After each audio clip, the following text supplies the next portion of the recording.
Today, farming means fertilizer bags, store-bought seeds, and power tools. Back then, it meant survival, or surrender. In the blackout winters of 1941, families weren't growing food to save money. They were doing it to stay alive. And they didn't have time for theories. No chemicals, no supply chains, no second chances, just broken soil, handmade tools, and techniques passed down like secrets from one frostbitten hand to another. They composted ash before it had a name, stored carrots in buried sandpits, fed entire households from trench beds built with nothing but twine, sweat, and memory. These tricks weren't taught in schools. They weren't written in manuals. And most of them are gone now. But when stores go empty again, these forgotten methods won't just matter. They'll decide who eats and who waits. Subscribe now and reclaim the forgotten farming knowledge that kept families fed when the world ran out of options. Number 1. Trench bed gardening. When war disrupted food chains, survival came down to soil,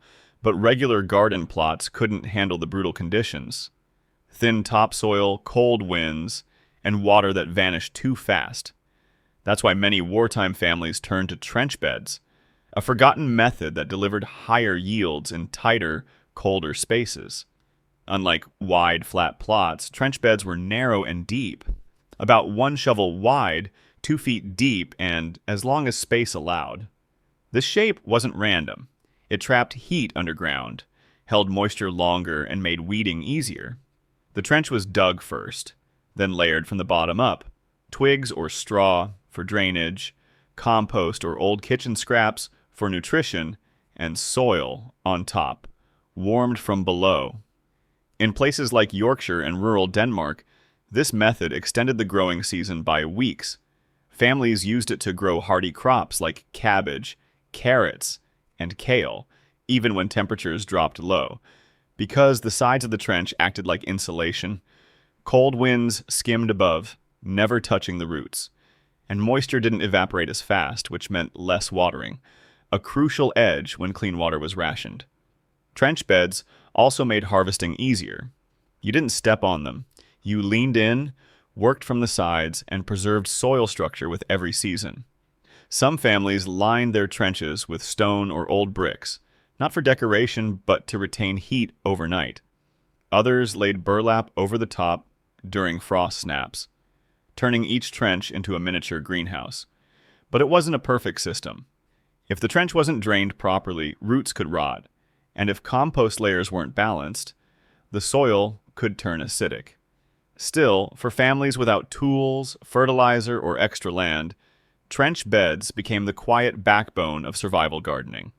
No fuel, no irrigation, just clever use of depth, warmth, and patience. Would you dig one if the stores stayed closed? Subscribe and learn how a shovel and a plan kept families fed when the world froze over. Number 2. Cold pit vegetable storage. When the war stripped shelves bare and electricity failed, families didn't rely on fridges to preserve food. They relied on earth. Cold pit storage, a technique as old as agriculture, became essential during World War II winters. It wasn't modern, it wasn't pretty, but it worked. And it kept root vegetables edible for months without rot or freezing. The method was simple but precise. A pit was dug below the frost line, typically 2 to 3 feet deep, wide enough for a basket or crate, narrow enough to trap ground heat. At the base, families spread dry straw, ash, or even sand to prevent moisture buildup. Then came the vegetables: carrots, beets, turnips, parsnips, all placed carefully, never stacked too high, and separated with more dry material. Finally, the pit was covered. A wooden lid, layers of cloth, and a thick mound of soil to insulate from surface freeze. In colder regions, some added snow on top, using the very winter that threatened them as a preservation tool. Unlike cellars or pantries, these pits stayed naturally cool and dark. No light, no temperature swings, no rodents if built with care. In Poland, this method became common in rural villages where supply lines had broken. And in parts of France, families built sand cellars under livestock sheds, repurposing animal warmth to keep pits from freezing over. The system wasn't foolproof, Poor drainage could ruin an entire stockpile, and pits had to be checked regularly. Frost heave or flooding could destroy weeks of work overnight. Still, when everything else failed, the cold pit endured. It was silent, low-tech, and it turned a backyard into a months-long food vault. The real genius wasn't just in preservation. It was in rotation. Families dug multiple pits, some for early winter, some for late. They marked dates, checked for spoilage, and never relied on a single stash. Because in wartime, a spoiled crate wasn't just a mistake, it was a shortage. Would you trust the soil to guard your food, subscribe, and recover the preservation method that worked when refrigeration disappeared? Number 3, wood ash fertilizer. When synthetic fertilizers vanished from the market during World War II, families didn't stop planting. They simply looked to the stove. The answer was already piling up in buckets beside every hearth: wood ash.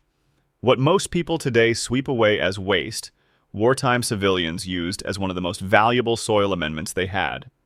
Not because it was convenient, but because it delivered what hungry soil demanded: potassium, calcium, and trace minerals. Ash from burned hardwoods, oak, maple, beech, was the best. Fine, pale gray powder, sifted and cooled, then scattered carefully over garden beds. It wasn't dumped in heaps.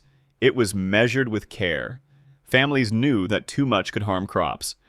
Ash raised soil pH, which helped in acidic ground but burned roots if overused. So they used it sparingly, often mixing it with compost or scratching it lightly into the top layer of soil before watering. In areas like rural Hungary and southern Wales, ash-fed gardens produced more robust greens, sturdier beans, and fewer pest infestations. The minerals strengthened plant cell walls, helping them resist disease and temperature stress. But ash had more than one use. Some mixed it into compost piles to accelerate decomposition. Others dusted it in circles around plants to deter slugs and crawling insects. And in wet climates, a small handful sprinkled around root vegetables helped prevent rot in storage pits. Ash wasn't just a nutrient source, it was part of the survival cycle, and fuel became food. What you burned for warmth became what you used to grow the next season's crop. But it required discipline. You couldn't use ash from coal, treated wood, or newspapers. Only pure wood ash was safe, and only in small amounts. Families stored it dry, in sealed tins or clay pots, to prevent clumping from moisture. And they used it where it counted most: greens, root vegetables, seedling beds that needed strength early on. No machines, no bags of NPK from stores, just gray dust, swept, saved, and returned to the earth. Would you throw it out or feed your soil with it? Number 4, urine dilution for nitrogen boost. When chemical fertilizers vanished from shelves, families didn't panic. They adapted. Nitrogen is essential for plant growth, especially in leafy crops like cabbage, spinach, and kale. But during the war, nitrogen-rich additives were reserved for agriculture, not backyard gardens. And without it, crops stalled, so civilians turned to what they had. And one of the most surprising, effective, and completely natural solutions was urine. Collected fresh, diluted properly, and applied with care, human urine became a critical tool for feeding hungry wartime soil. 1 part urine to 10 parts water. That was the ratio most commonly used. Strong enough to deliver nutrients, weak enough to avoid scorching roots. It wasn't poured directly on plants. It was added to the soil near the base or used to charge compost piles with nitrogen to kickstart breakdown. In rural areas of Finland and the Balkans, this method was passed down quietly. It wasn't talked about much, but it worked. Families noticed stronger growth, faster green up, and healthier plants in plots treated with the diluted mix. It was especially useful in early spring, when the soil was tired and compost wasn't yet ready. Stored safely in ceramic jugs or metal buckets, the mix was used once a week, not every day, and never in direct sun. Urine contains nitrogen, phosphorus, and potassium, all core elements of plant nutrition. And in wartime, when nothing could be wasted, this method made every household member part of the growing cycle. But it wasn't without caution. Undiluted use burned roots. Using it too often raised salt content in the soil, and families knew never to use it from anyone sick or medicated. Purity mattered. For those with small plots and no supplies, this was one of the few ways to keep production going. No cost, no imports, just a forgotten method tied directly to human survival instinct. Because in wartime, nothing was waste, especially not something that could feed your crops. Would you dare to use what your soil's been missing? Number 5. Seed saving from open-pollinated crops. When supply chains crumbled and seed packets disappeared from store shelves, families didn't stop planting. They started saving. During World War II, seed saving became a quiet lifeline. Not for hobby gardeners. For survival growers, those who knew that every harvest had to prepare the next one. But not all seeds could be trusted. Hybrid varieties, often pushed before the war, didn't produce reliable offspring. Only open-pollinated crops, plants bred in the same region, naturally pollinated, stable across generations, could be saved and replanted without risk. Families who understood this distinction had food the next year. Those who didn't often lost entire seasons to weak or inconsistent crops. Seed saving wasn't guesswork. It was timed, selective, and methodical. Tomatoes were left to overripen on the vine. Peas and beans were dried in shell until brittle. Lettuce was allowed to bolt, forming stalks and flowering heads that were carefully bagged to catch maturing seeds. The process began with selection. Only the healthiest, most productive plants were chosen for seed. Weak plants were ignored, because saving from poor stock meant repeating the same struggle next season. After harvest, seeds were cleaned, dried thoroughly, and stored in paper envelopes or cloth pouches. Glass jars were used in drier climates, but only with moisture-absorbing ash or rice to prevent mold. Everything was labeled: variety, harvest date, planting notes, because memory fades faster under pressure, and each mistake cost time, something wartime families didn't have. In places like rural Austria, seed libraries were formed informally. Neighbors exchanged small quantities of tested, reliable seeds from previous seasons. This wasn't charity, it was mutual defense against hunger, failure, and dependence on systems that no longer delivered. Families passed seeds through generations, sometimes sewn into coat linings for safekeeping, sometimes hidden in tins beneath floorboards. It wasn't about tradition, it was about continuity. Seed saving wasn't just a practice, it was a mindset. Think beyond one season. Preserve what works, guard what grows. Because in collapse, the most valuable harvest isn't food, it's the ability to grow it again. Would you know how to protect your next season? Before this one ends. Number 6. Manure hotbeds. In wartime winters, frozen soil could delay planting by weeks. A delay many families couldn't afford. That's why one of the most vital tricks from World War II survival gardens came from a natural heat source most today overlook: manure hotbeds. Long before plastic greenhouses, civilians created warm soil zones using layered compost and livestock waste. The heat wasn't artificial, it was biological, produced by decomposition deep beneath the surface.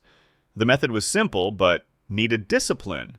A shallow trench was dug, about 2 feet deep.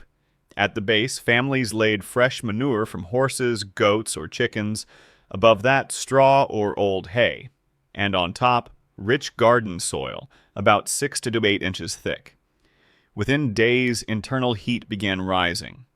Temperatures under the surface reached 7 degrees, 20.1 degrees Celsius, or more, enough to germinate seeds weeks before the outside soil thawed.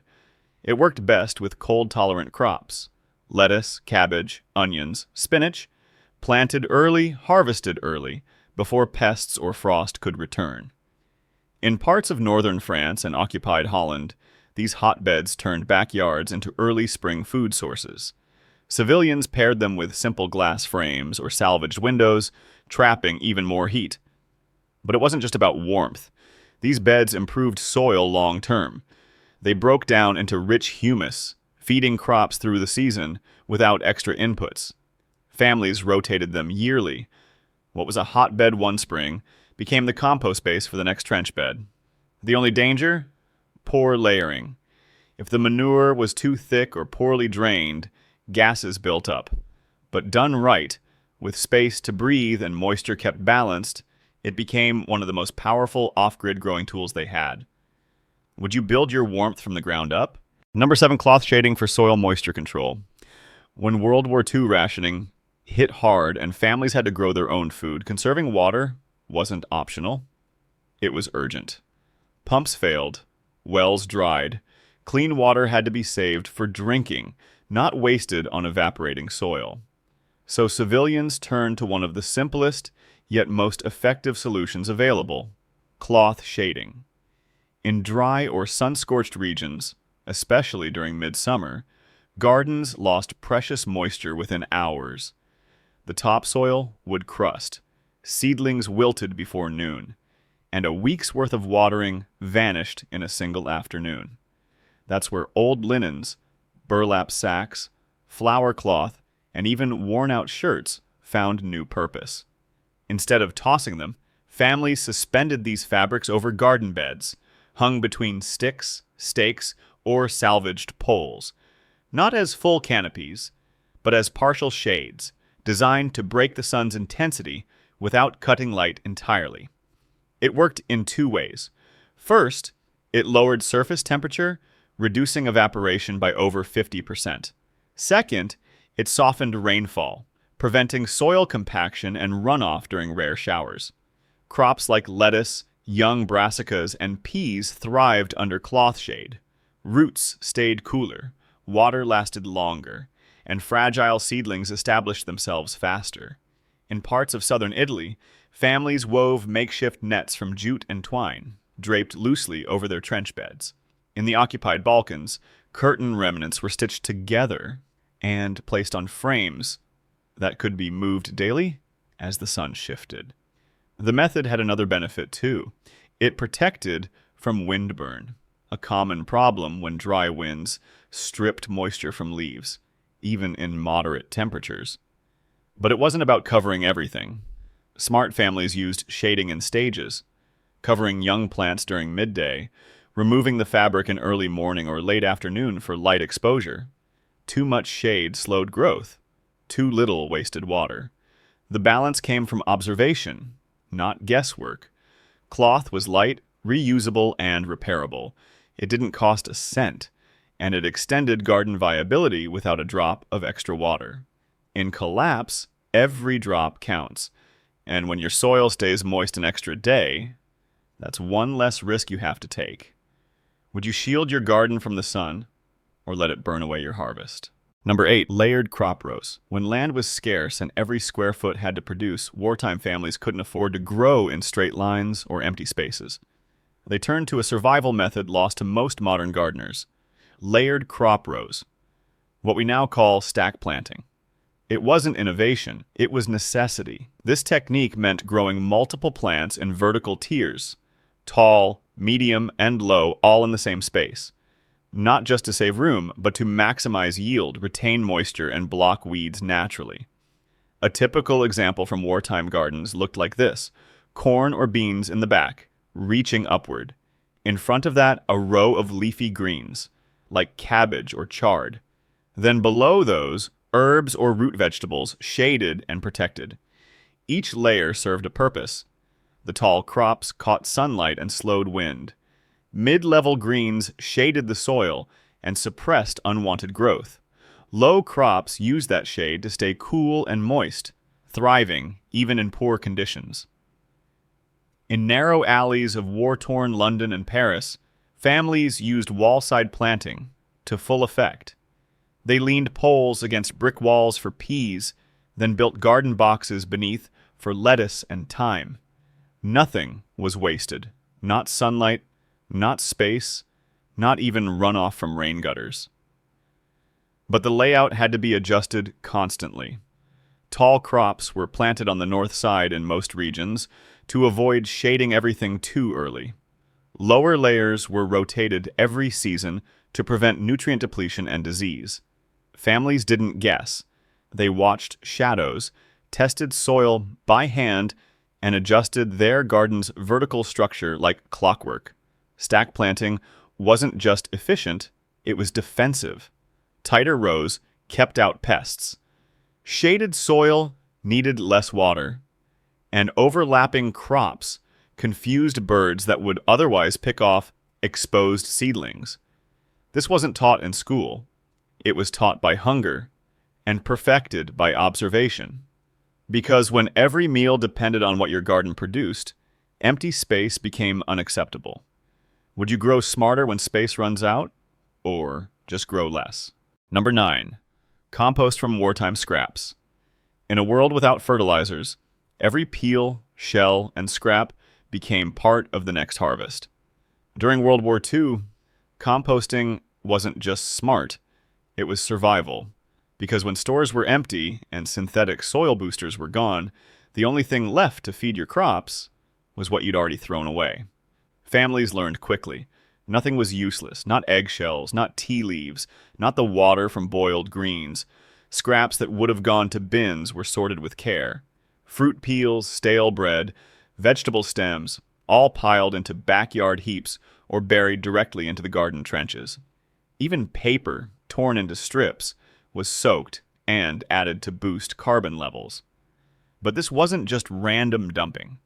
Wartime composting followed a quiet formula passed through neighborhoods and handwritten pamphlets. Green material for nitrogen, peelings, grass clippings, coffee grounds, brown material for carbon, dried leaves, paper, old cloth, straw. Layers were built intentionally. A layer of kitchen waste, a layer of dry matter, a sprinkling of wood ash. Not for nutrients, but to control smell and balance pH. In England's Dig for Victory campaign, posters showed civilians how to make these piles behind sheds or tucked against garden walls. The goal? To create dark, crumbly compost within 6 to 8 weeks, fast enough to support seasonal planting. Families turned the pile with pitchforks, not daily, but often. They checked for moisture with a clenched handful. Too dry? Add water. Too wet? Mix in paper or straw. Some even built wooden compost boxes with removable panels to manage breakdown in layers. In parts of occupied Eastern Europe, where firewood was scarce, families buried compost trenches below garden beds. As the materials broke down, they released heat, giving early crops a boost and replacing the need for extra tools or energy. But compost wasn't just about fertility. It was about control. It meant no one else decided whether your soil could grow. It turned waste into power. It made food security something you built with your own hands, from your own scraps. Even children were taught what went in, what stayed out, and why. No meat, no fats, no chemicals, only clean waste, transformed over time. Today, we throw it away. Back then, they harvested from it, because in war, the line between waste and wealth vanished, and compost became the bridge between meals.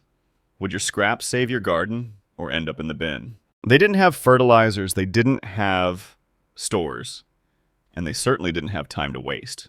What they had was discipline, observation, and the quiet patience to turn scraps into soil, ash into growth, and broken ground into harvest. Every method in this video wasn't theory, it was survival, practiced by families who knew that no help was coming. And while their systems collapsed, their gardens didn't.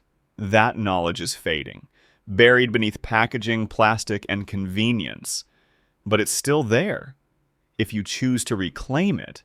Because one day, when the shelves are empty and the tap runs dry, you won't need motivation. You'll need methods that already work.